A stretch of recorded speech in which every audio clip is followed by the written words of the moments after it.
Actually, the situation in Gaza, the main point now and the main focus is on the deal between Hamas and the government of Israel, which I can see actually there's a new point in that deal. In that deal, something was changed regarding to the previous negotiation in Doha and Cairo between both sides. What are the new points? I can conclude like this. The first, that in the United States there is a new president, Donald Trump. He's coming next month to be in the White House office, and Netanyahu actually is looking to satisfy what Trump asked him to do to stop the war, or at least to have a ceasefire when he will be in the office. Second, that this war till now took around 15 months of total destruction of Gaza. That Netanyahu, since the first day of the war, he had a clear plan that he's going to devastate Gaza and to make it a place that nobody can live, nobody can stay in Gaza, to encourage Palestinians to migrate, to leave Gaza. He succeeded of such a destruction.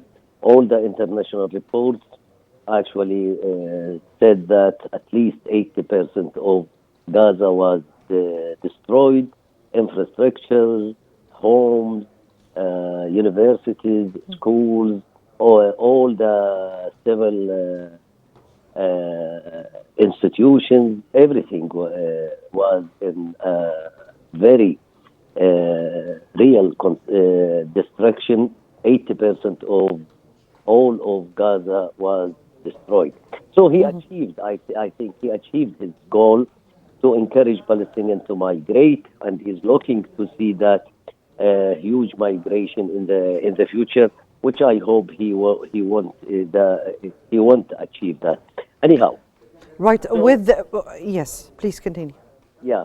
So a new point in such negotiations, and I can also say that from the leak of the news, particularly from the Israeli side, that there is change in Hamas perspective regarding to some points, like for example, there is no clear statement in any deal that will say will mention the Let me take it. the end Let me of the, just take end it of the from war. here. Yeah. Let me just take it from here, Mr. Ayman. And with regard to mediators who are pushing on for a ceasefire, do you think there is any clue that Netanyahu could be about to agree to a Gaza ceasefire?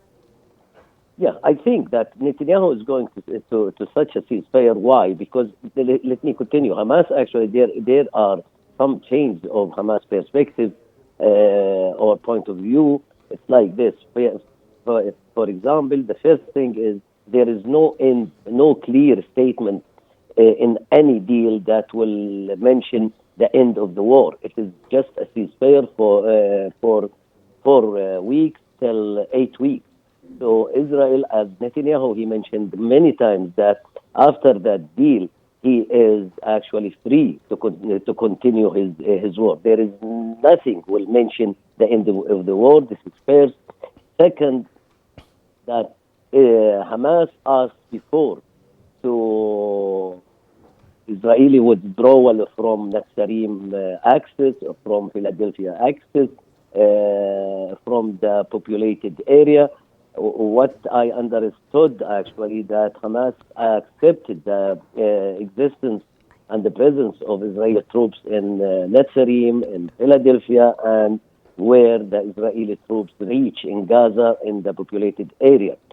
Thirdly, that there is news that Hamas accepted the return of Palestinians from south of Gaza to the north under the Israeli control. That means that every Palestinian who will move from the south to the north, he will be under the inspection of the Israeli troops. So you think, from your point of view, Netanyahu is prolonging the war of Gaza for his own? Yeah, there are reasons for Netanyahu himself, for his political future, but we cannot ignore that this war also is serving the Israeli political and military targets. It's not just Netanyahu. There are something for Netanyahu, and there are other objectives. It is an Israeli objective, whether Netanyahu or the Gantz or Lapid will be in the office, the premier in Israel. It serves the Israeli targets and objectives.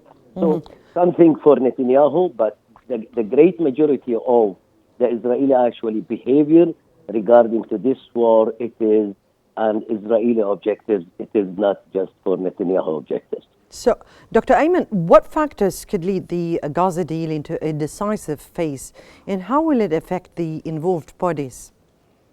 Sorry, could you repeat, please? Yes, again. Now, from your point of view, what really what could be the factors that would lead the Gaza deal into a decisive phase, and how will it affect the involved parties? You mean the involved parties of Palestinians and Israelis? Definitely the involved parties. Yeah. And now they are not just Gaza and Israel.